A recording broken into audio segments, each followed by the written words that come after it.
Arushi?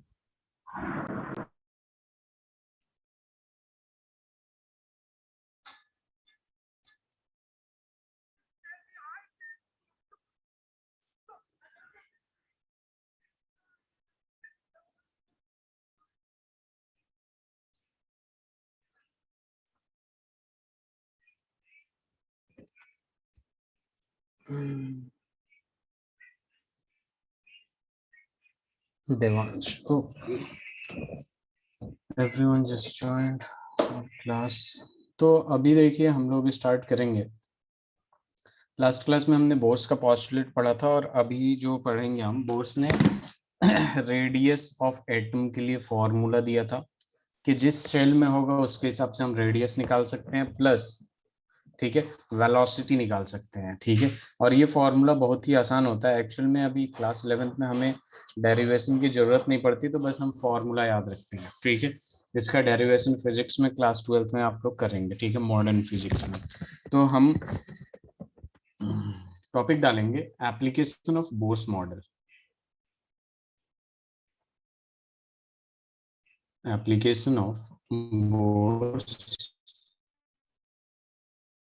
Model. पहला जो पहला application, radius of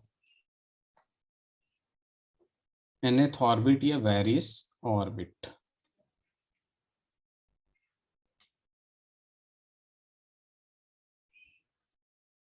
radius of nth orbit या फिर वेरियस ऑर्बिट्स। ठीक है, जस्ट सपोज अपने पास ये न्यूक्लियस है, न्यूक्लियस के बाद अगर पहले शेल में होगा तो क्या रेडियस होगा, दूसरे शेल में होगा तो क्या रेडियस होगा, तीसरे शेल में होगा तो क्या रेडियस होगा।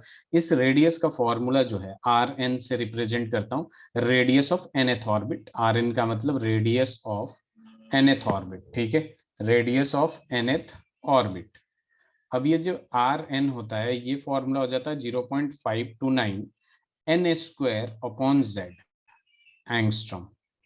क्या आएगा, n square upon z angstrom में आ जाएगा। ये radius of nth Bohr orbit, ये फॉर्मूला है। एन जो है आपका नंबर ऑफ शेल है। ठीक है, नंबर ऑफ ऑर्बिट्स है, नंबर ऑफ शेल है कि किस शेल में है। ठीक है, एन का वैल्यू 1 2 3 4 कुछ भी हो सकता है, जैसे हमें पता है के एल एम एन होता है वही है। ठीक है, और जेड जो है आपका ये एटॉमिक नंबर है कि किस एटम की बात कर रहे हैं हम लोग। और मैंने पहले ही बता दिया था कि बोर्स मॉडल जो होता है वो हाइड्रोजन लाइक स्पीसीज के लिए होता है या फिर सिंगल इलेक्ट्रॉन स्पीसीज के लिए होता है। जिस एलिमेंट में एक एक ही इलेक्ट्रॉन हो उसी के लिए होता है बोर्स मॉडल। क्लियर है? Yes, sir. So can you please Yes, repeat this application as there was a network problem? एक मिनट, क्या कह रही हैं Arushi? So can you please repeat this application? नहीं, एक्चुअल में आपकी आवाज़ बहुत ज़्यादा डिस्टर्ब आ रही है, तो please send me a message in chat box, what ever is your doubt आप चैट बॉक्स में डाल दीजिए।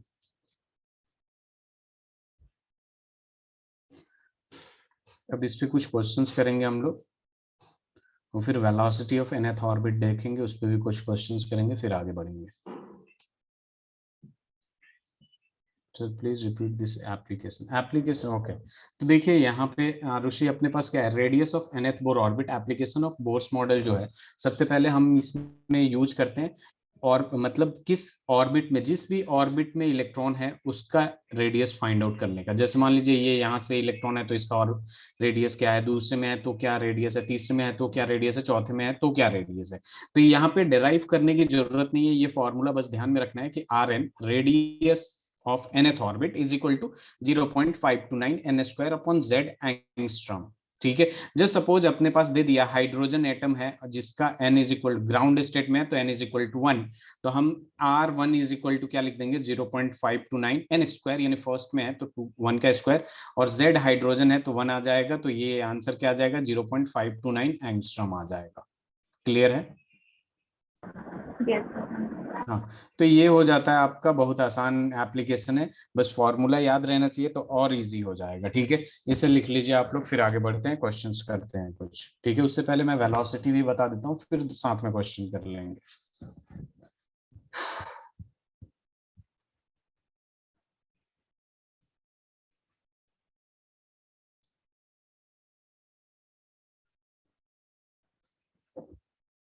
हो गया। Yes sir. चलिए स्लाइड चेंज करते हैं। अब हम बात करते हैं वेलोसिटी ऑफ वेरियस ऑर्बिट या फिर velocity of nth orbit. Velocity of various orbit, orbit का मतलब वही हो गया आपका सेल ऑर्बिट्स, या फिर यहाँ पे क्या लिख सकते हैं, शेल्स।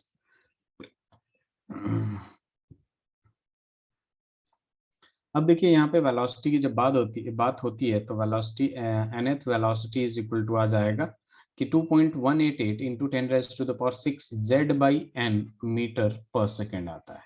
ठीक है, तो आपको पता है ये z क्या है, आपका एटॉमिक नंबर है, और n क्या है, आपका नंबर ऑफ शेल है, ऑर्बिट्स है।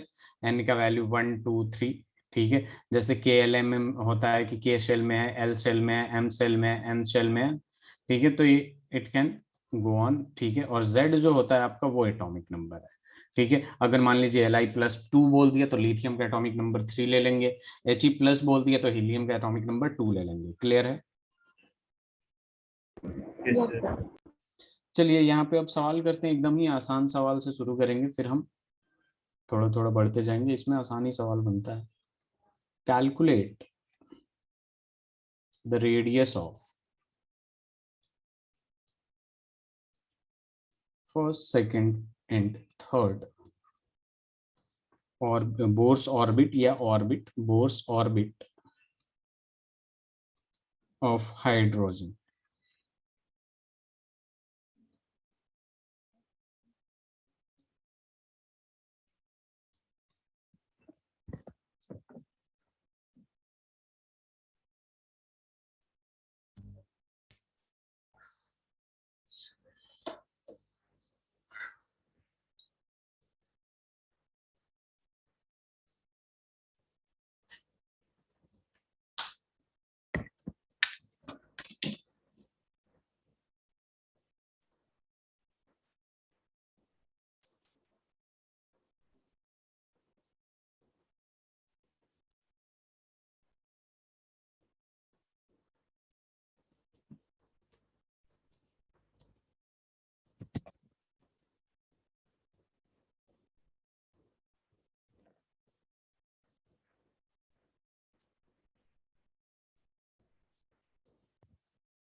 हो गया।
हो गया।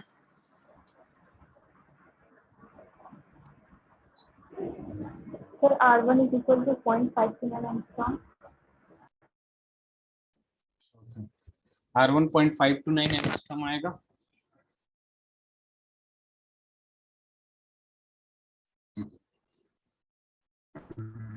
Sir R2 2.12 angstrom.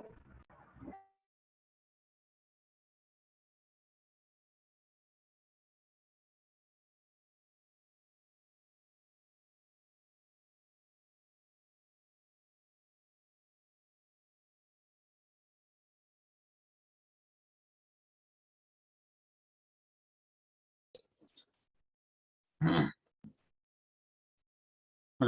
तो देखिए फर्स्ट वाले का क्या हो जाएगा, ठीक है, 0.529 एंगस्ट्रम किस किस का आ गया, आशीष। अब देखिए दूसरे वाले में क्या है, R2 लगाइएगा सेकंड ऑर्बिट का 0.529 एन स्क्वायर, यानी 2 का स्क्वायर अपॉन जेड जो है हाइड्रोजन है, तो ये तो 1 ही होगा, तो 0.529, ठीक है, एन स्क्वायर, यानी यहाँ पे हम कर देंगे, ठीक है, यहाँ पे हम क्या कर सकते हैं, सीधा सीधा ये लिख सकते हैं, एक मिनट रुक जाइएगा, एन स्क्वायर यानी 4 से मल्टीप्लाई कर देंगे और ये एंगस्ट्रम में आ जाएगा, ठीक है, और ये एंगस्ट्रम में बहुत ही आसानी से आ जाता है, और इसका जो आंसर होगा कितना आया बताइए जरा। Sir 2.10 angstrom. 2.116 एंगस्ट्रम आया है। फिर Yes, sir. R3 निकालना था, तो ये 0.529, 3 का स्क्वायर बाई 1 हो जाएगा, तो यहाँ क्या आ जाएगा 0.529 इंटू 3 से मल्टीप्लाई कर देंगे, तो ये 4 पॉइंट समथिंग आएगा, 4.761 एंगस्ट्रम। 4.7 हाँ आशीष, वेरी गुड, ठीक है, तो R4 भी ऐसे ही निकाल सकते हैं, R4 का 8.46 आ जाएगा समथिंग, ठीक है, तो बहुत आसान है, ये इजिली हो जाएगा, ठीक है। अब देखिए यहाँ पे जो सवाल ऐसे भी पूछ सकता है कि calculate the radius ratio, calculate the radius ratio of second orbit of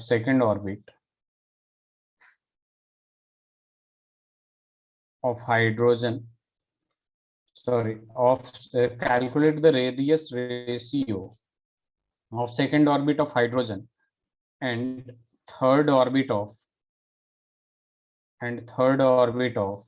Li+2, ठीक है, इसमें निकालिए, इसको कैलकुलेट करिए।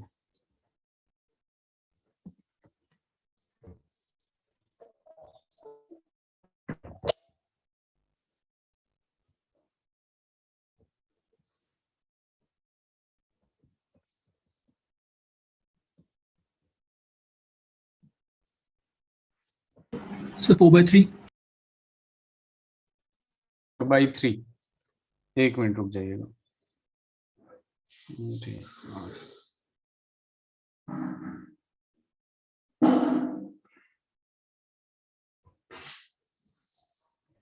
Yes, sir. 4/3.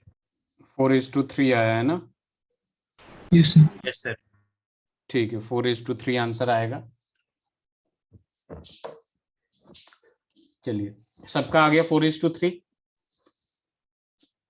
जिसका नहीं है वो देख Yes, सकते हैं sir. सेकंड ऑर्बिट और थर्ड ऑर्बिट, 0.529 एन स्क्वायर यानी 2 का स्क्वायर अपॉन में सेकंड ऑर्बिट हाइड्रोजन की बात कर रहा है, तो Z1 आ जाएगा, यहाँ 0.529, यहाँ पे थर्ड ऑर्बिट की बात कर रहा है, तो 3 का स्क्वायर, और यहाँ पे Li+2 में क्या आ जाएगा, 3 आ जाएगा, ये दोनों कैंसिल, 2 2 जो 4/1, यहाँ 9/3 होगा, 3 3 जो 9, तो ये क्या बनेगा 4:3 ही बच जाएगा कि नहीं। Yes, sir. Yes, sir, sir. ये Yes, sir. स्लाइड बैक कर दीजिए।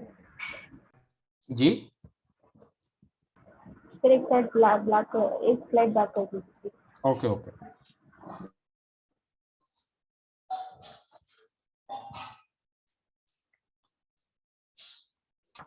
Yes, sir. चलिए दूसरा सवाल करते हैं हम लोग, ये और आसान है, calculate the radius ratio of third and fifth orbit of helium plus, fifth orbit of He+।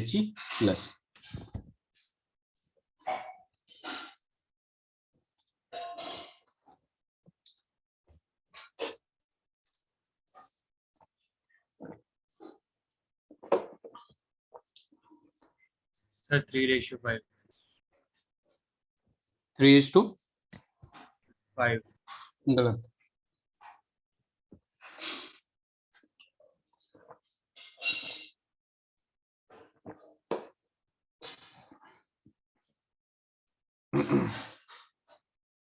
आशीष आपने बताया 3:5, गलत, थोड़ा सा फॉर्मूला So 9 देखिए is to आपका। 25. 9:25 आपने स्क्वायर करना भूल गया आशीष। Yes, yes, square करना भूल गए। Aaradhya Yes, sir. आप कर रही हैं? Yes, sir. तो देखिए यहाँ पे अपने पास क्या आ रहा है कि calculate the radius ratio of third orbit and, ये हीलियम का ही, लिथियम का है या हीलियम का, He प्लस का है। R3 R5 निकालना है मुझे। R3 ये तो फॉर्मूला 0.529 n स्क्वायर यानी 3 का स्क्वायर, और Z कितना आएगा, हीलियम का 2 आ जाएगा, अपॉन में ये फिर से 0.529 n स्क्वायर यानी 5 का स्क्वायर कर देंगे, अपॉन में क्या आ जाएगा, हीलियम है तो 2 ही आएगा। अब यहाँ पे हम क्या करेंगे, यहाँ पे ये दोनों कैंसिल हो जाएगा, So 9 ये is दोनों to कैंसिल हो 25. जाएगा। 9:25 इज आवर आंसर। ठीक है, थोड़ा सा डिफरेंट लैंग्वेज यूज कर रहा हूँ इस क्वेश्चन के लिए। फिर रेडियस वाला क्वेश्चन यहाँ पे है अपने पास, calculate the radius calculate the radius ratio of second excited state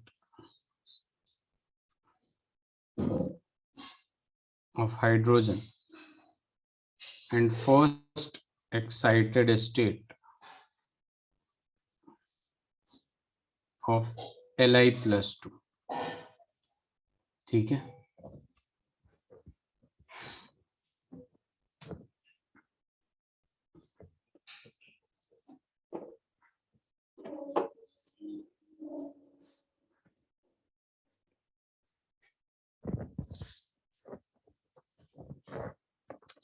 So what's the exact state for lithium? Excited state for lithium, lithium नहीं, जो भी एक्साइटेड स्टेट दे रखा हो ना, जैसे second excited state it means n is equal to 3, third orbit की बात कर रहा है। First excited state it means n is equal to 2, जितना एक्साइटेड स्टेट दे रखा है उसका मतलब होता है एक इंक्रीज करके, और ग्राउंड स्टेट अगर दे रखा है तो ground state means n is equal to 1। Ground state means क्या हो जाता है, n इज इक्वल टू 1 होता है, और कितना जितना एक्साइटेड स्टेट दे रखा है, like fifth excited state it means n is equal to 6। अगर 10th एक्साइटेड स्टेट दे रखा है तो n इज इक्वल टू 11। समझ आया? बस इसको वर्ड्स को अगर पहचान लिया आप तो इजीली वही चीज करना है जो वहां कर रहे थे, है ना So 9 आशीष? is 9:2। 9:2 बिल्कुल गलत जवाब है।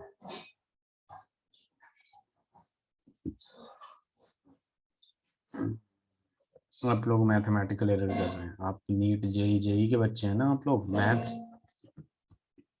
so 27 is to 4. 27 is to 4। 27 is to 4.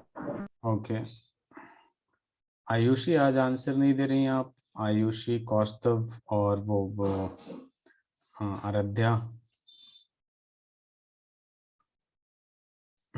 Slide change करूं?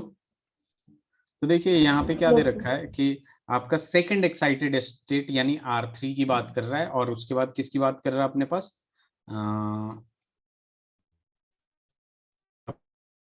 अपने साथ दे रहा है, और किसकी बात कर रहा था, सवाल में क्या था, first excited state. First excited state, इसका मतलब फर्स्ट एक्साइटेड स्टेट का मतलब क्या हो गया 2। ठीक है, थर्ड एक्साइटेड स्टेट में, सेकंड एक्साइटेड स्टेट में जब बात कर रहा था तो हाइड्रोजन की बात कर रहा था, तो यहाँ पे 0.529 n स्क्वायर, तो 3 का स्क्वायर अपॉन 1 आ जाएगा, डिवाइडेड बाई यहाँ पे 0.529। ठीक है, n स्क्वायर यानी 2 का स्क्वायर आएगा, लेकिन यहाँ पे एटम क्या है आपका, लिथियम है, तो लिथियम में ऑलरेडी 3 आता है। तो यहाँ पे हम देखेंगे कि ये दोनों क्या हो रहा है, कैंसिल हो रहा है भाई, कैंसिल हो रहा है। यहाँ पे 3 का स्क्वायर 9/1 डिवाइडेड बाई 2, 2 जो 4/3 यानी 9/1 इंटू 3/4 होगा, तो यहाँ पे क्या आएगा 27/4, which means the ratio is 27:4। होगा कि नहीं? ऐसा कोई जिसे समझ में ना आए पूछ ले अभी, ठीक Yes, है, sir। बेटर है कि अभी के अभी आप लोग पूछ ले। ठीक है, क्लियर है, चलिए आगे बढ़े, फिर से बेसिक से सवाल से स्टार्ट करते हैं हम लोग। ठीक है, कि calculate the velocity, calculate the velocity of ground state, second excited state of hydrogen atom। So can you please provide the formula for velocity? Velocity I already provided it. मैंने ये लिखवाया तो था, आप लिखते नहीं है क्या साथ साथ में? No, sir. देवांश, लिखना चाहिए था। ये चीजें नोट्स बनाना बहुत इंपॉर्टेंट है। अभी आपको समझ में आ रहा है, 1 महीने तक याद रहेगा, उसके बाद आप किसी और चीज में बिजी हो गए, फिर कहाँ से करिएगा? Notes is too much important. और किसी को चाहिए फॉर्मूला, यहाँ से लिख सकता है, velocity of nth orbit is equal to 2.188 into 10 raised to the power 6 z upon n metre पर सेकंड। स्लाइड चेंज करूं? Yes, sir. चलिए ये सवाल करिए आप लोग।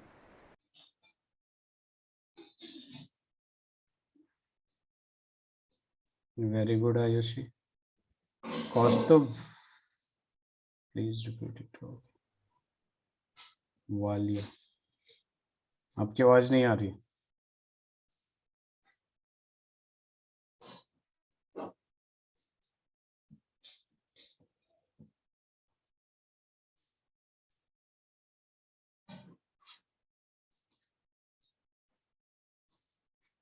Sir okay, do the questions and chat box में आंसर भेजिए आप।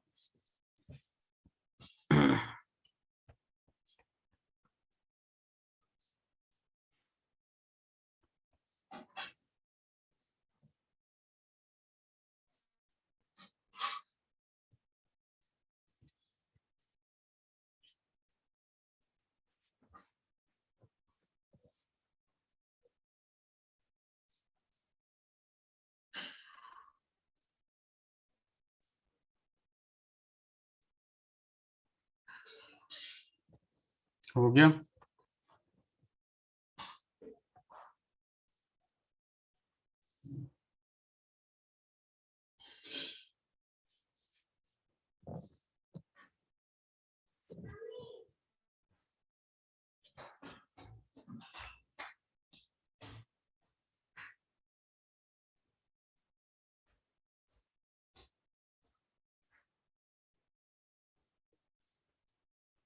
हम्म,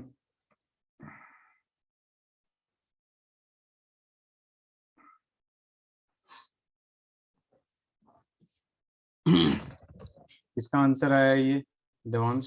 चलिए इधर जरा मैं सॉल्व करता हूँ। Calculate the velocity of ground state second excited state. Ground state का मतलब,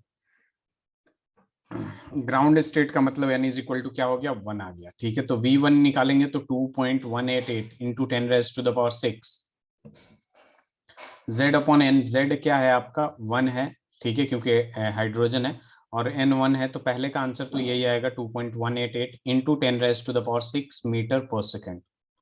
ठीक है, आरुषि, आयुषी, आराध्या, Yes, sir. और 2.188 into 10 raise to the power 6, चूंकि सेकंड एक्साइटेड स्टेट कह रहा है, तो सेकंड एक्साइटेड स्टेट ही कह रहा है, तो इसका मतलब आपने पास क्या है? n इज इक्वल टू क्या आ जाएगा? 3 आ जाएगा, तो यहाँ 3 लिख देंगे, और यहाँ पे क्या हो जाएगा? z बाई एन, z यानी, और ये n कितना है? थर्ड है, तो बस इसे सॉल्व कर लेंगे। 2.188 into 10 raise to the power 6 by 3 metre पर सेकेंड। ठीक है, तो ये 0.7 समथिंग आ जाएगा मीटर पर सेकेंड में, आ जाएगा कि नहीं? Yes, sir. Yes, sir. बस बहुत आसान है। अब इसका अगर रेशियो पूछता तो भी आप कैलकुलेट कर सकते हैं। चलिए एक रेशियो पे भी सवाल करा देते हैं हम आपको, कि कैलकुलेट द वेलोसिटी रेशियो। जैसे रेडियस रेशियो कैलकुलेट कर रहे थे, velocity ratio of second excited state, second excited state of helium plus and first excited state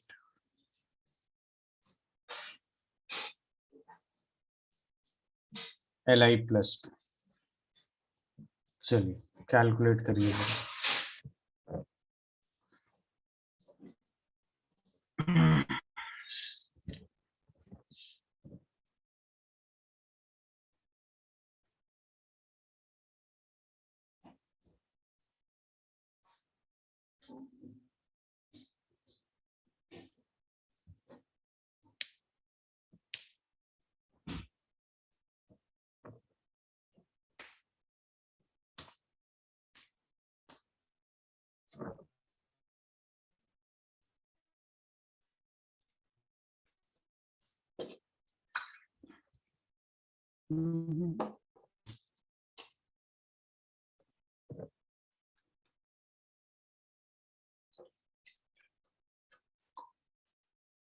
हो जाएगा।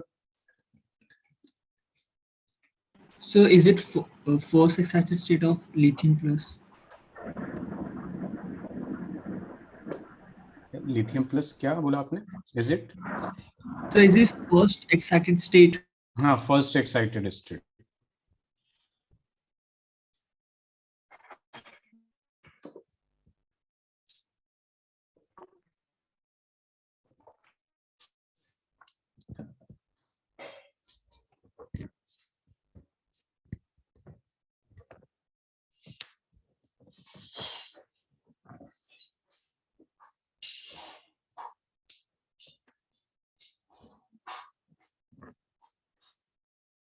लिख लिया आपने?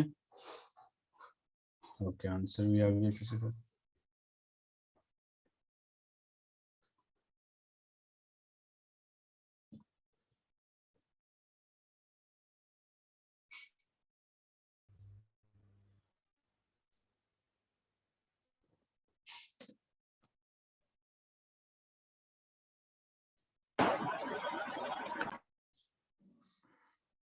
किसी का आंसर आया?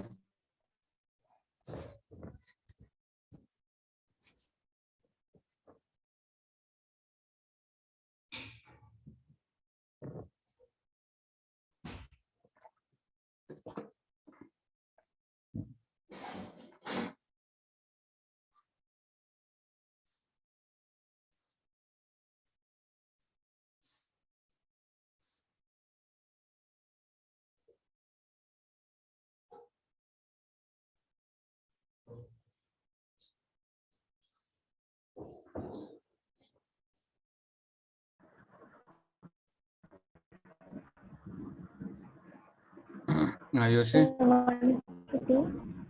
4:9 और 2:3। चलिए देखता हूं मैं। Calculate the velocity ratio of second excited state यानी V3 and first excited state of lithium तो V2। तो यहाँ पे ले लेंगे सबसे पहले 2.188 इंटू 10⁻⁶ Z/n की बात करें तो सेकंड एक्साइटेड स्टेट है और किसका है भाई? हीलियम प्लस का। तो Z जो आएगा वो 2 आएगा और n की बात करें तो 3। और यहाँ पे क्या आ जाएगा? 2.188 इंटू 10⁻⁶ और यहाँ पे क्या हो जाएगा? Z जो होगा वो 3 होगा, ठीक है, क्योंकि लिथियम है। और n जो होगा वो 2 होगा। तो बेसिकली यहाँ पे क्या है? ये दोनों दोनों दोनों कैंसिल हो गए तो अपने पास बचा 2/3 बॉन्ड 2/3 विच मीन्स 4:9 आएगा ना।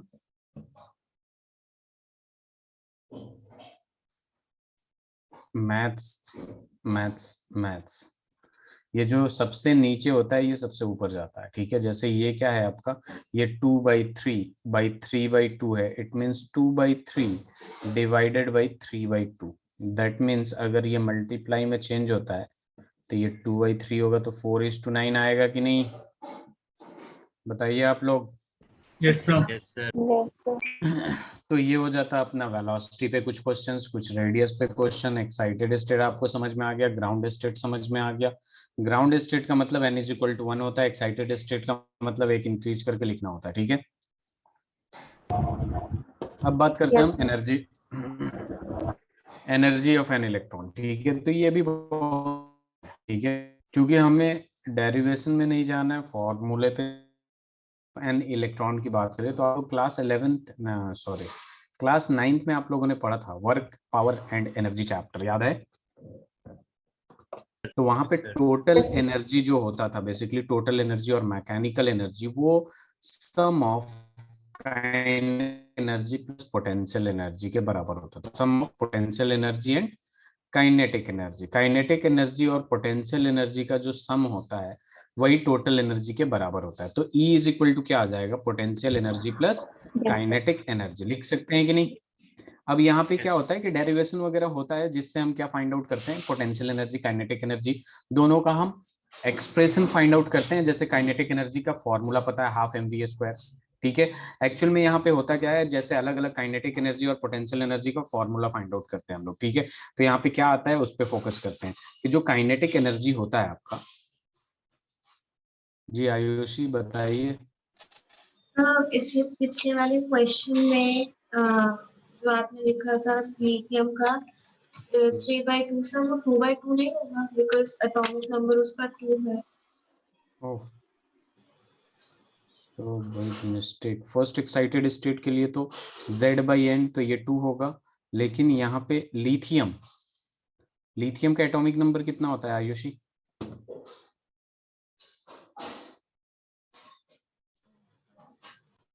हाइड्रोजन हीलियम लिथियम, तो Z/N फॉर्मूला क्या होता है? 2.188 इंटू 10⁻⁶ Z/N होता है, ठीक है। और Z क्या होता है? एटॉमिक नंबर होता है, और N होता है नंबर ऑफ शेल। तो इसमें दे रखा है आपका कि फर्स्ट एक्साइटेड स्टेट, तो मैंने तो पहले ही क्लियर कर लिया कि ये सेकंड ऑर्बिट का है। और Z यानी लिथियम, तो लिथियम की जब बात करें तो हाइड्रोजन हीलियम लिथियम Z तो 3 ही आएगा ना। Yes sir. सर इसकी एक साइड ब्लैक कर दीजिए। क्या बैक साइड ये? यस सर, हाँ। तो आप इसका आपका यहाँ क्या रह गया था अब तक? आप लोग साथ साथ नहीं लिखते क्या? लाइक ये स्लाइड कंप्लीट हुआ। नहीं सर, वो ग्राउंड स्टेट और वो उसमें डिफरेंस। ओके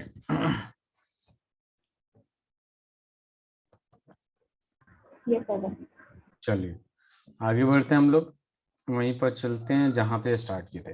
तो जो टोटल एनर्जी का सीन होता है, ठीक है, एनर्जी बोले या टोटल एनर्जी बोले बात सेम ही होता है, वो सम ऑफ पोटेंशियल एनर्जी और काइनेटिक एनर्जी होता है, ठीक है। तो यहाँ पे हम अलग अलग एक्सप्रेशन देखेंगे। काइनेटिक एनर्जी का जो फॉर्मूला होता है वो आता है KZE² अपॉन में आ जाता है आपके पास यहाँ पे 2R आता है। क्या आता है? 2R आता है।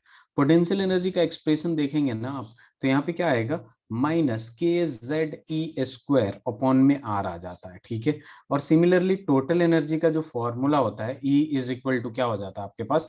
KZE² अपॉन में 2R आएगा, ठीक है, और वो भी माइनस का, ठीक है। अगर इसको आप लोग देखना चाहें, चूंकि आप लोग मैथ्स के स्टूडेंट है, किसके स्टूडेंट है? मैथ्स के। तो यहाँ पे ठीक है, ये 1/2 को बाहर निकाल लूंगा तो बचेगा क्या अंदर? KZE² अपॉन R बचेगा कि नहीं? ये देखिए ये सब Yes, K वगैरह जो है ना, ये आपका sir. कूलम्स कांस्टेंट है ठीक है। इलेक्ट्रोस्टैटिक जब क्लास 12 में पता पढ़ेंगे तो वो पता चलेगा कूलम्स कांस्टेंट है, ठीक है। उसी के फोर्स के बीच का डिस्टेंस वगैरह निकाल के फिर क्या निकाल वर्क डन निकालते हैं। Work done is equal to force into displacement, जिसके हिसाब से हम काइनेटिक एनर्जी निकालते हैं। जैसे हमने क्लास 9th में क्या पढ़ा था, काइनेटिक एनर्जी का जो फॉर्मूला लाया था हमने, तो वो वर्क डन निकाला था हमने, और फिर बोला था हमने कि this work done will be stored in the form of kinetic energy, यही बोला था ना तो वैसे ही देखिए, अब एक चीज इसमें नोटिस की, आप नोटिस किया आपने कि यहाँ पे क्या है? पोटेंशियल एनर्जी, और यहाँ पे क्या है? ये दोनों सेम है कि नहीं? साइन टाइम तो,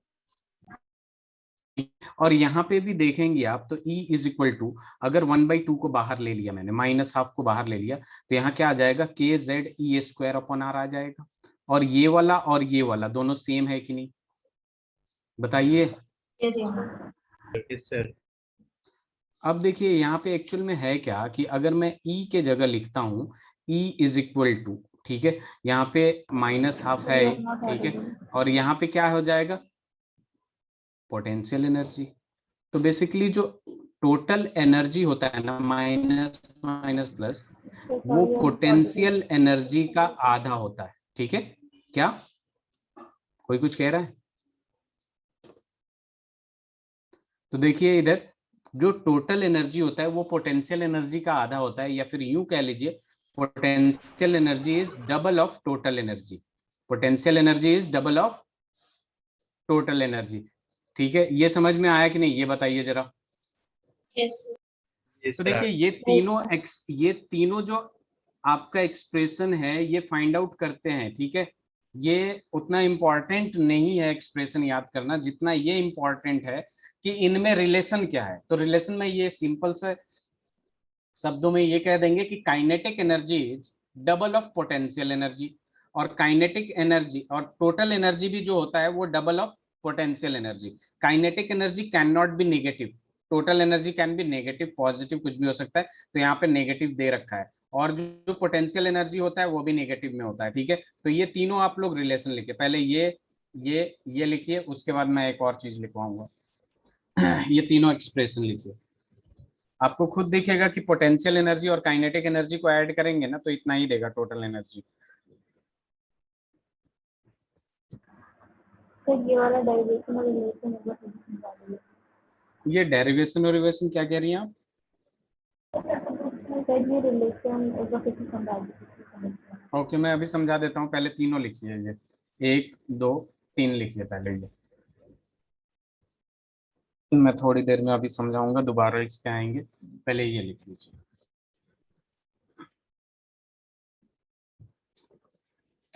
एकदम आसान है, एकदम आसान है, आप लोगों को सब समझ में आएगा।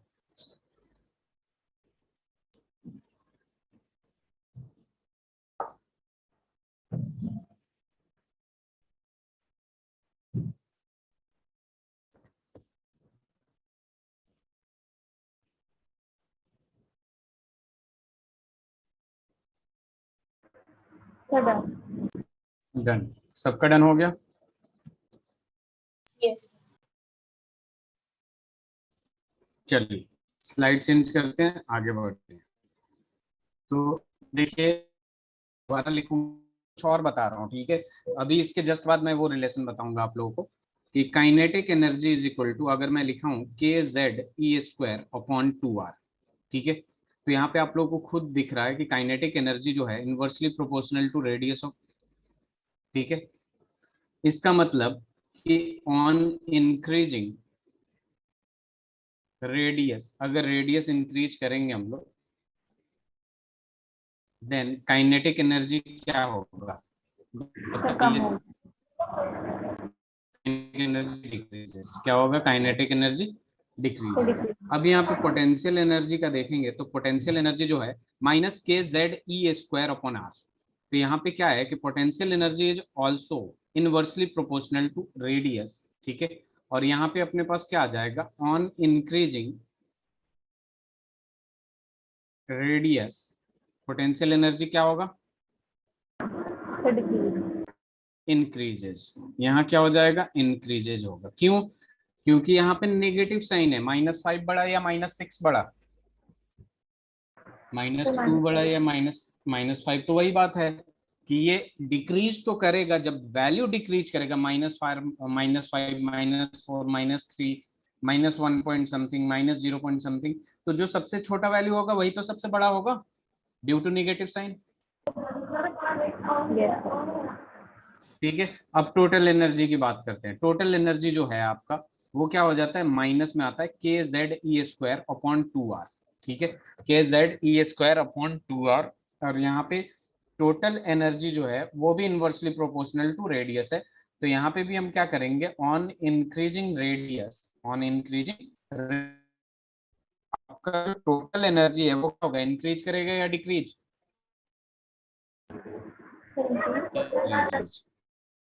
इंक्रीज। तो देखिए एक आपसे, एक टोटल एनर्जी जो होता है वो potential energy plus kinetic energy का सम होता है, ठीक है। एक चीज आप लोगों को नहीं दिख रहा है क्या कि हेलो, एक चीज आप लोगों को दिख रहा है, ये जो टर्म इतना सा है वो सेम है इसके बराबर, और ये जो काइनेटिक एनर्जी का टर्म है वही आपका पोटेंशियल टोटल एनर्जी में है, प्रोवाइडेड काइनेटिक एनर्जी पॉजिटिव है और टोटल एनर्जी नेगेटिव है कि नहीं? आप लोगों को दिख रहा है कि नहीं? यस। Yes sir. अब देखिए यहाँ पे टोटल एनर्जी, ठीक है, कहने का मतलब ये है कि ये चीज मैं अभी प्रूफ कर दिया आप लोगों के सामने कि टोटल एनर्जी और काइनेटिक एनर्जी दोनों बराबर होते हैं, बस साइन का डिफरेंस होता है। Kinetic energy will be always positive और यहाँ पे टोटल एनर्जी जो होता है वो नेगेटिव होता है। काइनेटिक एनर्जी यहाँ पे क्या होता है, पॉजिटिव होता है, और टोटल एनर्जी नेगेटिव होता है। बात समझ रहे हैं आप लोग? यस। और पोटेंशियल एनर्जी में अगर हाफ से मल्टीप्लाई कर दूं, पोटेंशियल एनर्जी का एक्सप्रेशन क्या है, के जेड ई स्क्वायर अपॉन आर। अगर हाफ से मल्टीप्लाई कर दूं 1/2 से, तो क्या वो इस एनर्जी के टोटल एनर्जी के बराबर नहीं हो जाएगा? Yes, sir. तो इसका मतलब पोटेंशियल एनर्जी जो होता है, टोटल एनर्जी जो होता है वो हाफ ऑफ पोटेंशियल एनर्जी है। अगर Yes, हाफ sir. मल्टीप्लाई कर रहा हूं मैं पोटेंशियल एनर्जी में, पोटेंशियल एनर्जी का आधा कर रहा हूं तो अपना टोटल एनर्जी मिल रहा है। इसका मतलब टोटल एनर्जी जो है वो हाफ ऑफ पोटेंशियल एनर्जी है। अभी मैं दोबारा Yes, बताऊंगा, sir. ठीक है? अब देखिए यहाँ पे ध्यान दीजिए, total energy potential energy plus kinetic energy. Potential energy कितना है? माइनस के जेड ई स्क्वायर अपॉन में आर है, और यहाँ पे प्लस काइनेटिक एनर्जी क्या है? माइनस के जेड ई स्क्वायर अपॉन 2r है। ठीक है, अब देखिए यहाँ पे कॉमन जो चीजें आ रही हैं कॉमन ले लीजिए, अगर कॉम्प्लिकेटेड नहीं करना है तो ये कॉमन ले लिया मैंने। यहाँ क्या बचा? -1 बचा। यहाँ क्या बचा? +1/2 बचा। तो यहाँ पे अगर हम सॉल्व करें मैथ्स को तो E इज इक्वल टू अपने पास यहाँ पे क्या बचा है? के जेड ई स्क्वायर तो है ही, अपॉन में आर है ही, और माइनस हाफ प्लस हाफ कितना बचेगा? -हाफ बच जाएगा। तो E इज इक्वल टू, इसलिए तो माइनस के जेड ई स्क्वायर अपॉन आर आ रहा है, 2r सॉरी, ये 2 भी तो मल्टीप्लाई होगा। ये लिखिए जरा।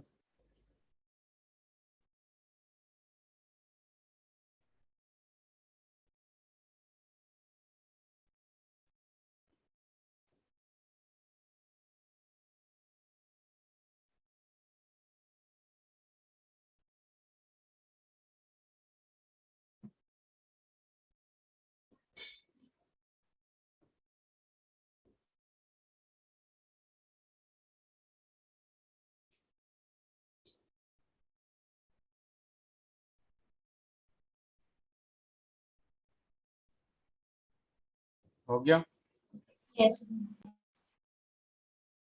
चलिए अब यहाँ पे रिलेशन निकाल लेंगे पोटेंशियल एनर्जी, काइनेटिक एनर्जी और टोटल एनर्जी में। तो पोटेंशियल एनर्जी बेसिकली जो होता है आपका, वो टोटल काइनेटिक एनर्जी का डबल होता है। अब काइनेटिक एनर्जी पॉजिटिव हो नहीं सकता, वो नेगेटिव होगा नहीं, तो नेगेटिव ऑफ डबल कर देंगे। ठीक है, आपका जो काइनेटिक एनर्जी होता है वो टोटल एनर्जी के बराबर होता है, बस नेगेटिव साइन लगा देंगे टोटल एनर्जी में, तो ये निकल जाएगा। तो उसके बाद पोटेंशियल एनर्जी जो होता है डबल, टोटल एनर्जी का डबल होता है। ये तो दोनों सेम साइन होते हैं, तो ऐसे लिख देंगे। ठीक है, तो ये लिख लीजिएगा। यहाँ पे अपने पास ई का जो एनर्जी का एक फॉर्मूला आता है वो आता है -13.6 Z square upon N square electron volt.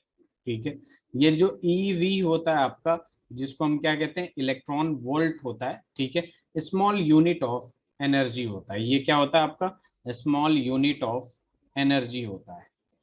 ठीक है, 1 electron volt is equal to होता है 1.6 इंटू 10⁻⁻19 जूल होता है।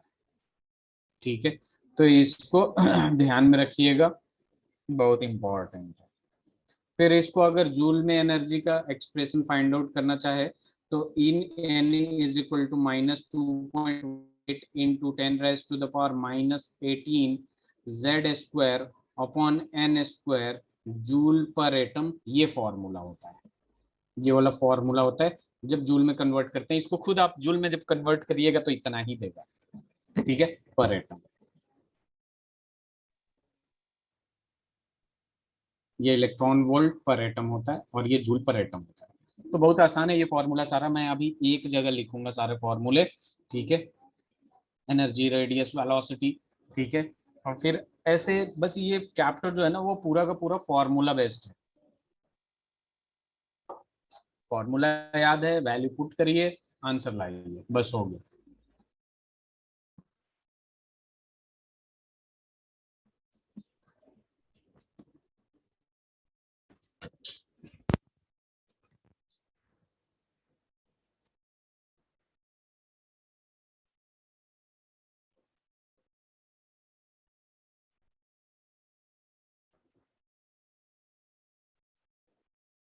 डन। यहाँ पे कुछ डेफिनेशन है जिसको लिखना इम्पोर्टेंट है आप लोगों के लिए। चलिए लिखने साथ साथ में लिखते जाइए, बस मैं बता दूंगा आपको कि क्या हो रहा है। आयोनाइजेशन एनर्जी, आयोनाइजेशन एनर्जी अभी हम लोग थर्ड चैप्टर में पढ़ेंगे भी। तो आयोनाइजेशन एनर्जी बेसिकली क्या होता है, इस पे फोकस करते हैं हम लोग। ठीक है, देखिए आयोनाइजेशन एनर्जी में क्या होता है, energy to take out an electron, electron को निकालने में जितना एनर्जी लगता है मिनिमम, उसको हम कहते हैं आयोनाइजेशन एनर्जी। तो इसका डेफिनेशन लिखते हैं, minimum amount of energy, minimum amount of energy required to liberate an electron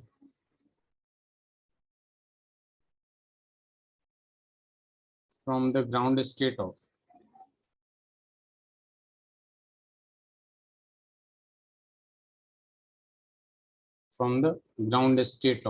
an isolated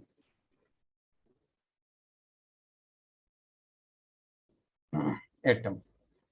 ठीक है, आइसोलेटेड एटम से निकाला आपने, ठीक है, is called ionisation energy, is called ionisation energy. इसका मतलब ये हो गया कि ग्राउंड स्टेट से निकाला है तो N1 यानी लोअर एनर्जी लेवल है वो 1 है, और N2 जो होगा आपका इन्फिनिटी तक ले जाके रख सकते हैं। ठीक है, दूसरा डेफिनेशन जो आता है आपका वो आता है सेपरेशन एनर्जी। क्या आता है, सेपरेशन एनर्जी। ये टर्म बहुत इंपॉर्टेंट है, ठीक है, सेपरेशन एनर्जी। ये आपके बोर्ड में नहीं, जेई वगैरह में पूछेगा। ठीक है, सेपरेशन एनर्जी की जब बात करते हैं तो minimum energy required to shift an electron from ground state to, separation energy में मैंने क्या लिखा है, minimum energy required to remove an electron. एक मिनट रुकिए, एक्साइटेशन में minimum energy required to remove an electron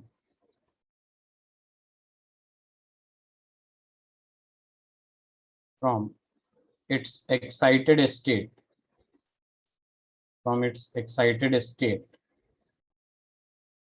is called as separation energy। एक excited state से किसी इलेक्ट्रॉन को रिमूव करने को हम क्या कहते हैं, सेपरेशन एनर्जी कहते हैं। एज फॉर एग्जांपल इसमें जो N1 होगा वो ग्राउंड स्टेट से अबव होगा, ठीक है, और N2 जो होगा आपका इन्फिनिटी होगा। तो एनर्जी मिनिमम जिसको एक्साइटेड स्टेट से रिमूव करने को हम कहते हैं सेपरेशन एनर्जी। इन दोनों को लिखिए, फिर अपने पास एक आता है excitation energy. Then we will do some questions and then again we'll start new topic, a spectrum।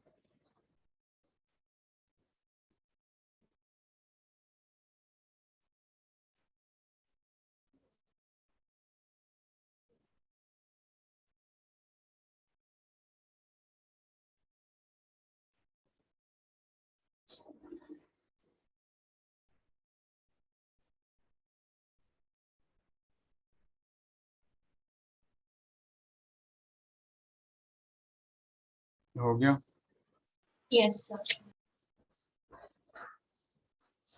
चलिए स्लाइड चेंज करते हैं, हम लोग आगे बढ़ते हैं। एक और बचा था एक्साइटेशन एनर्जी, तो उसकी बात करते हैं हम लोग। तो एक्साइटेशन एनर्जी में देखेंगे हमारे पास होता क्या है।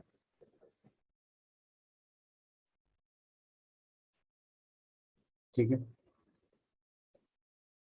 Amount of energy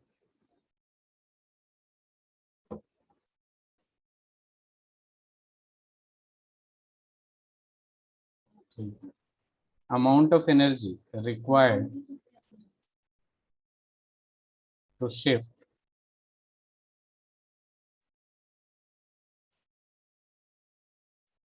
an electron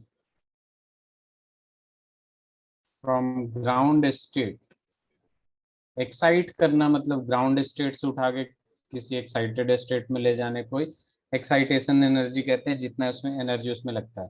to any excited state is called as excitation energy is called as excitation energy। तो यहाँ पे N1 जो होगा आपका वो क्या होगा, ग्राउंड स्टेट में तो 1 ही हो जाएगा, और N2 जो होगा 2 3 4 5 कुछ भी हो सकता है, एक्साइटेड स्टेट में ले जाकर रख देंगे। ठीक है,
हेलो आयुषी। Yes, sir. मैं कुछ बोल ही नहीं रहा था, ये लिख लिया आप लोगों ने? Yes, sir. अच्छा, तो मैं आप लोगों का वेट कर रहा था। चलिए सवाल करते हैं। If the total energy of an electron, if the total energy of an electron is minus 1.51 electron volt in hydrogen in hydrogen atom, then एक मिनट प्लीज।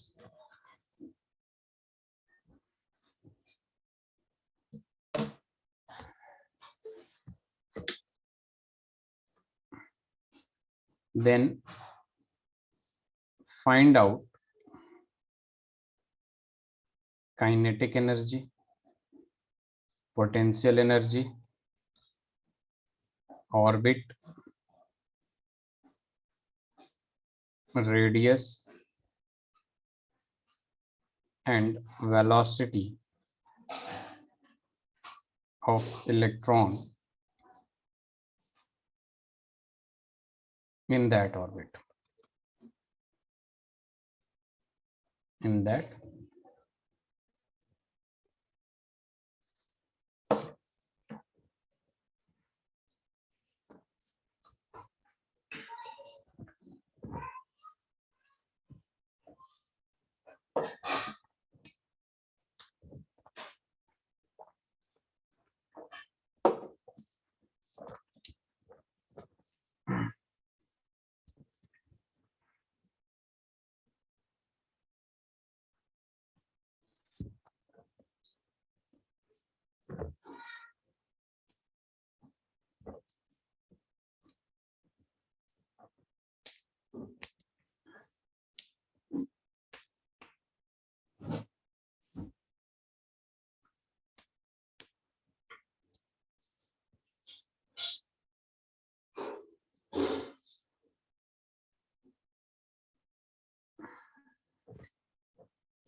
हो जाएगा, ये बताऊं मैं?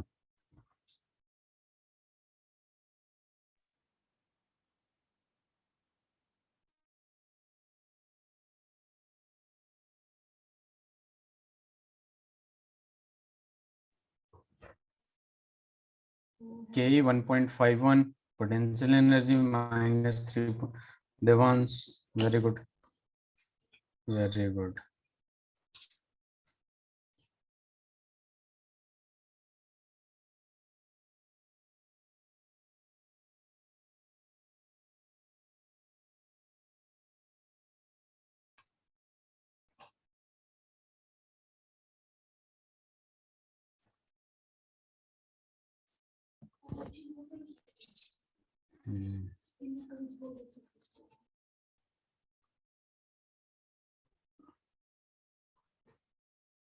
आयुषी, आरुषि, आराध्य, कौस्तुभ, आशीष, आंसर प्लीज।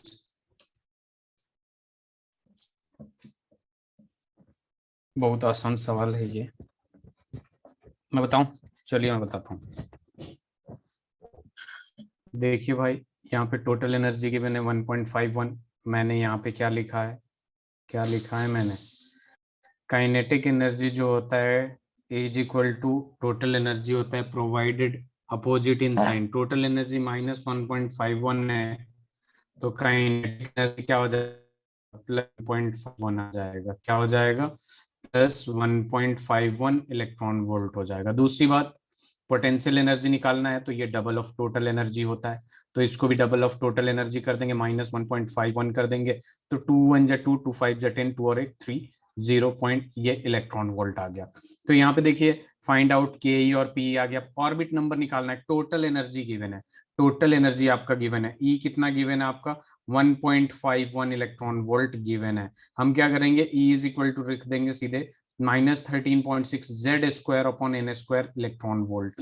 ठीक है, अब देखिए ई का वैल्यू क्या है, -1.51 है, इज इक्वल टू -13.6, और जेड मतलब ये कौन सा एलिमेंट है आप खुद ही देख लीजिए, हाइड्रोजन है, तो 1 स्क्वायर हो जाएगा, एन है हमें।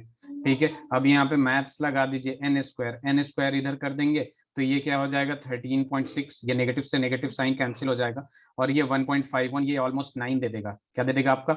ऑलमोस्ट 9 दिख रहा है मुझे, तो यहाँ पे n इज इक्वल टू कितना आ गया, 3 आ गया। अब n इज इक्वल टू 3 आ गया, तो रेडियस निकालने के लिए r3 is equal to 0.529 N square यानी 3 का स्क्वायर अपॉन z जो होगा वो 1, तो यहाँ पे एंगस्ट्रम में आ जाएगा, आ जाएगा कि नहीं?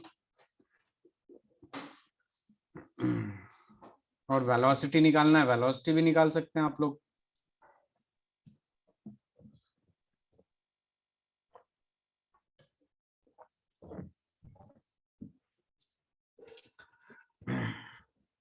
बताइए।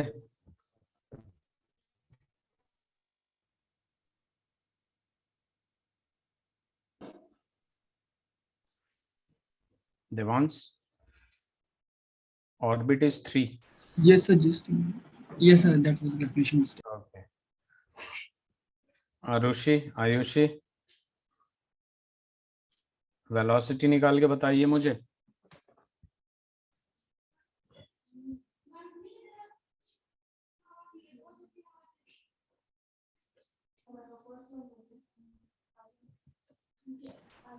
So 0.29 into 10 is to power 6.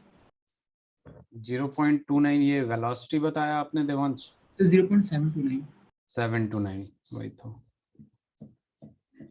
Ayushi, Arushi, आप लोग आज बोल नहीं रहे हैं। Ayushi, Arushi, Aaradhya, Arushi, yes sir, okay.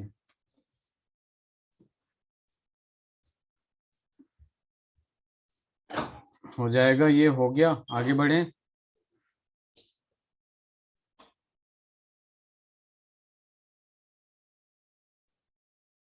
Yes sir, okay. तो चलिए अब आगे स्लाइड चेंज करते हैं और एक और सवाल लेते हैं, फिर आगे बढ़ लेंगे। ठीक है, कि अपने पास सवाल क्या है कि calculate energy of, calculate energy of Li+2 ion for second excited state, for second excited state। Second excited state के लिए हमें क्या निकालना है, एनर्जी निकालना है। क्लियर है? एनर्जी का फॉर्मूला भी बता चुका हूं आप लोगों को, बहुत आसान है, इजीली हो जाएगा।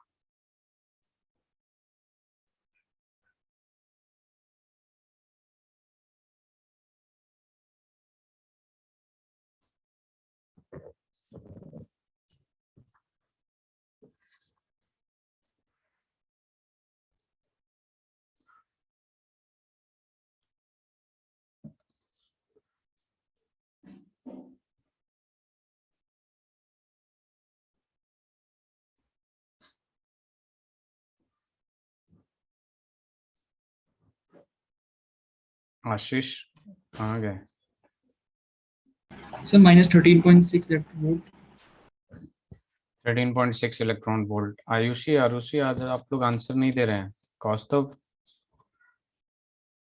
देखिए बहुत आसान है। एनर्जी का जो फॉर्मूला है अपने पास -13.6 Z square upon electron N square electron volt पर एटम है। ठीक है, तो यहाँ पे बस वैल्यू रखना है। 13.6 जेड स्क्वायर लिथियम है, हाइड्रोजन हीलियम लिथियम 3 का स्क्वायर। सेकेंड एक्साइटेड स्टेट है यानी 3 का स्क्वायर। ये दोनों कैंसिल हो गए तो बचा क्या अपने पास? 13.6 इलेक्ट्रॉन वोल्ट बचा कि नहीं? बताइए। Yes. आगे बढ़े। Yes, sir. चलिए स्लाइड चेंज करते हैं और आगे बढ़ते हैं। तो अपने पास आता है, किसी को कुछ पूछना तो नहीं है ना इसमें?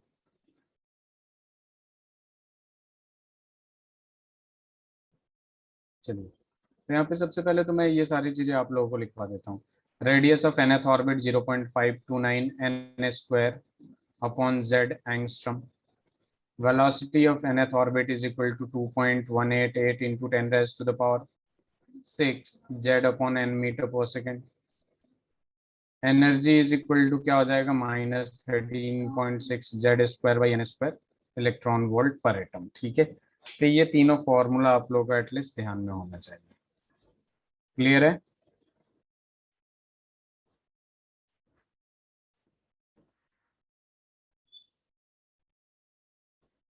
चलिए स्लाइड चेंज करूं। Yes, sir. अपने पास आता है यहाँ पे स्पेक्ट्रम। क्या आता है? स्पेक्ट्रम। स्पेक्ट्रम क्या है एक्चुअल में? हम क्या करते हैं स्पेक्ट्रोस्कोपी के थ्रू, ठीक है, एक रेडिएशन पास कराते हैं। ठीक है, और अब उसके उस साइड हम एक स्क्रीन रखते हैं तो उस पे एक पैटर्न आता है जिसको हम क्या कहते हैं? स्पेक्ट्रम कहते हैं। क्या कहते हैं? स्पेक्ट्रम कहते हैं। जिस रेडिएशन को पास कराते हैं उसका स्पेक्ट्रम। ठीक है, तो एज फॉर एग्जांपल जैसे इसका डेफिनेशन है ऐसे लिख सकते हैं कि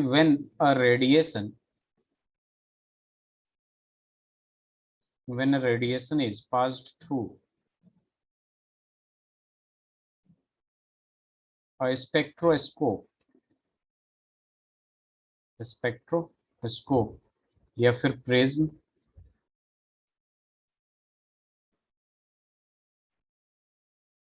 for the dispersion of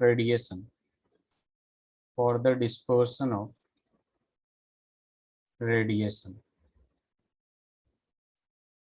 the pattern या फिर फोटोग्राफ भी कहते हैं, pattern obtained on the screen is called as the spectrum of the given radiation. Spectrum of the given radiation.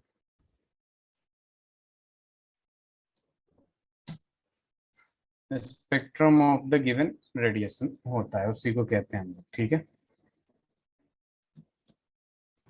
Sir please एक बार और एक्सप्लेन कर दीजिए। देखिए क्या होता है कि जैसे रेडिएशन होते हैं, ठीक, उसको जब हम प्रिज्म या फिर एक मिनट रुक जाइए, ठीक है, अपने पास क्या है उसको स्पेक्ट्रोस्कोप या प्रिज्म के थ्रू पास कराते हैं। ठीक है, जस्ट लाइक ये प्रिज्म है, इधर से आपने रेडिएशन पास कराया और इधर आपके पास एक वो है स्क्रीन है। ठीक है, इधर से रेडिएशन पास कराया आपने। ठीक है, तो इससे पास करके यहाँ पे जाके जो पैटर्न बनता है उसी को हम कहते हैं spectrum of the given radiation. जिस रेडिएशन को पास कराया उसका एक फोटो टाइप कुछ बनेगा उस स्क्रीन पे, उसको हम कहते हैं स्पेक्ट्रम। समझ आया? यस। ये हो जाए तो बताइएगा, आगे लिखेंगे।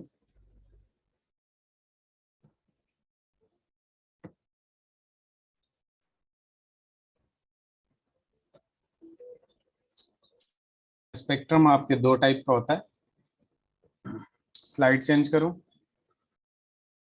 यस। Yes, sir. अब देखिए अपने पास जो स्पेक्ट्रम होता है ना वो दो टाइप का होता है। एक आता है एमिशन स्पेक्ट्रम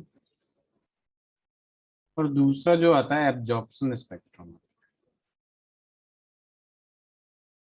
तो देखिए यहाँ पे एमिशन की जब बात होती है, तब जब इलेक्ट्रॉन एनर्जी एमिट करके रेडिएशंस वगैरह बनाता है, उसके कोरस्पॉन्डिंग जो स्पेक्ट्रम होता है उसको एमिशन स्पेक्ट्रम कहते हैं। एब्जॉर्प्शन स्पेक्ट्रम मतलब एनर्जी लेगा, ठीक है, उसके उस टाइम का रेडिएशंस जो ऑब्टेंड होगा स्क्रीन पे, उस टाइम को क्या कहेंगे, एब्जॉर्प्शन स्पेक्ट्रम कहेंगे। यहाँ पे अपने पास आता है हाइड्रोजन स्पेक्ट्रम, ठीक है। तो हाइड्रोजन स्पेक्ट्रम में बहुत इंपॉर्टेंट है, और अलग अलग साइंटिस्ट ने अपना अलग अलग एक्सपेरिमेंट करके इन्होंने अपना अपना नाम दिया, ठीक है। तो इसको लिखिए, उसके बाद आगे बढ़ते हैं हम लोग।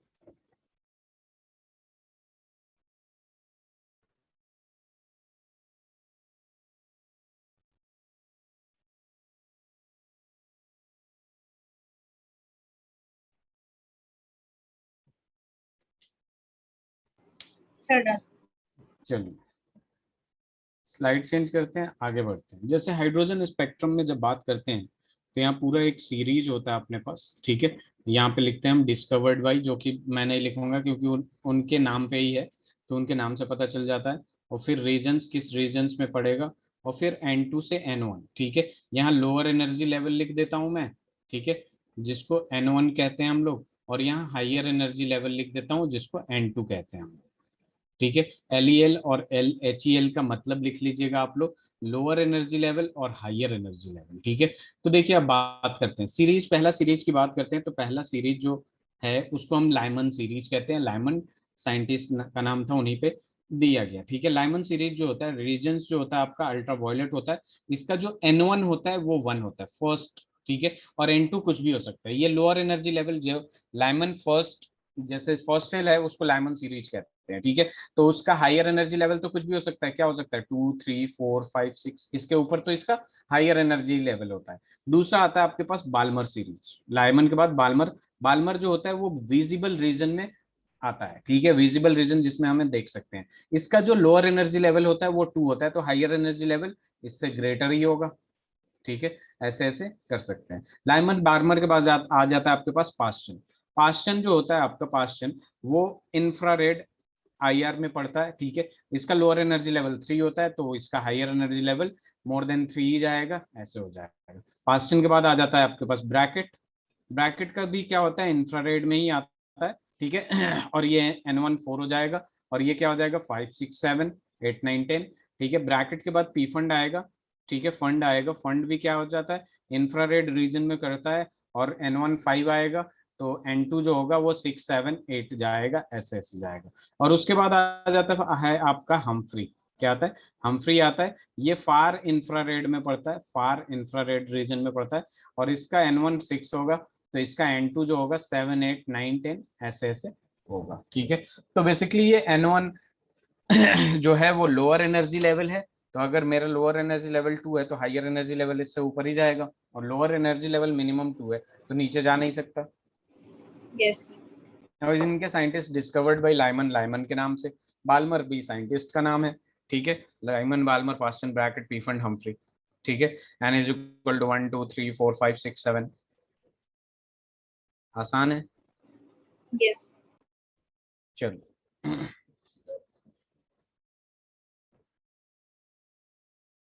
स्लाइड चेंज करें हम लोग।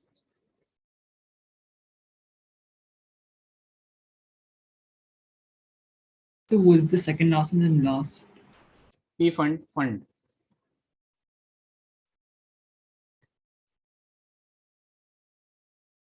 किसी को कुछ Last. पूछना है इस लेक्चर से? लास्ट वाला हम्फ्री।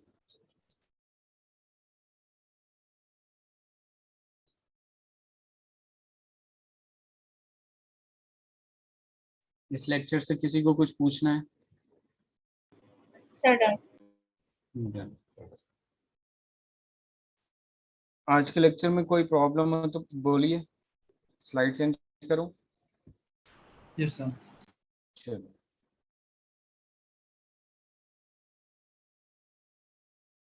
एक मिनट रुक जाइएगा, एक सवाल करते हैं हम लोग।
इसका आंसर बता दीजिए फटाफट।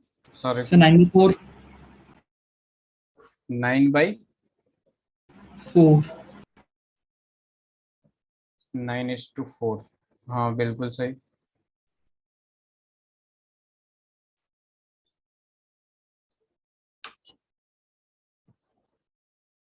और कोई? Yes, sir. 9. 9:4। तो देख लेंगे यहाँ पे एनर्जी जो है, फर्स्ट एक्साइटेड स्टेट यानी और सेकंड एक्साइटेड स्टेट यानी 3। ठीक है, तो यहाँ पे आ जाएगा -13.6 Z²। Z² का मतलब पहला है आपके पास एनर्जीज ऑफ हीलियम, तो Z² यानी 2 का स्क्वायर अपॉन 2 का स्क्वायर अपॉन में आ जाएगा -13.6 Z² यानी 2 का स्क्वायर अपॉन 3 का स्क्वायर। तो ये दोनों दोनों कैंसिल, ये भी कैंसिल, और 9 ऊपर चला जाएगा तो 9/4 विच मीन्स 9:4। क्लियर है? Yes. चलिए एक और सवाल करते हैं। द आयोनाइजेशन एनर्जी, आई का मतलब ionisation energy for the hydrogen atom,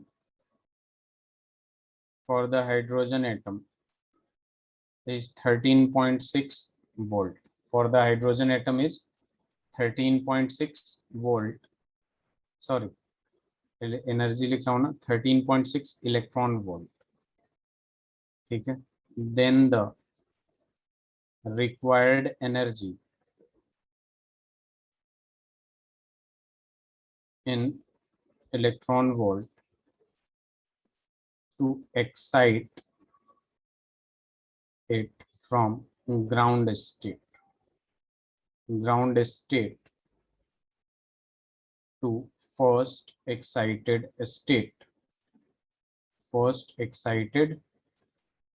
state ये निकाल।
हो गया। देखिए ग्राउंड स्टेट की बात कर रहा है, ग्राउंड स्टेट यानी 1 की बात कर रहा है, तो यहाँ पे हमें पता है ना -13.6 इलेक्ट्रॉन वोल्ट एनर्जी आएगा। फर्स्ट एक्साइटेड स्टेट यानी n=2, n=2 पे आप लोग फाइंड आउट करिएगा तो -3.4 इलेक्ट्रॉन वोल्ट आएगा। अब ये बोल रहा है कि इसको एक्साइट करने में कितना, the ionisation energy for hydrogen atom is इतना दे रखा है, then the required energy in electron volt to excite करने के लिए E2 माइनस E1 कर देंगे, higher energy level minus lower energy level, तो -3.4 माइनस -13.6, तो ये आ जाएगा -3.4 plus 13.6 which is equal to, इसको एक्साइट करने के लिए 10.2 इलेक्ट्रॉन वोल्ट लेना पड़ेगा। ठीक है, तो देखिए जितना आयोनाइजेशन एनर्जी दिया रहता है ना, उसको नेगेटिव साइन लगा देंगे ना, तो उसका एनर्जी आ जाएगा, total energy in the orbit आ जाएगा। तो बेसिकली जब भी एक्साइटेशन एनर्जी पूछे आपको तो फाइनल माइनस इनिशियल कर दीजिए, मतलब कि लोअर हायर एनर्जी लेवल कर दीजिए, इजिली आंसर आ जाएगा। ठीक है, तो ये E2 आप निकालिएगा तो इतना ही आएगा। ठीक है, हाइड्रोजन के लिए लिख लिया आप लोगों ने? आयुषी? Yes, sir. और कोई? आज के लिए इतना रखते हैं, नेक्स्ट क्लास में हम रेडबर्ग इक्वेशन वगैरह स्टार्ट करेंगे, तो उस पर बहुत सारे क्वेश्चंस करेंगे, और उसके बाद अपने पास आ जाएगा dual nature, de Broglie wavelength, Heisenberg uncertainty principle, और उसके बाद हम सीधे सीधे चले जाएंगे क्वांटम नंबर पे। ठीक है, तो नेक्स्ट क्लास में मिलते हैं हम लोग। ठीक है। Okay, thank you, sir. Thank you sir. चलिए ठीक, thank you so much, bye bye.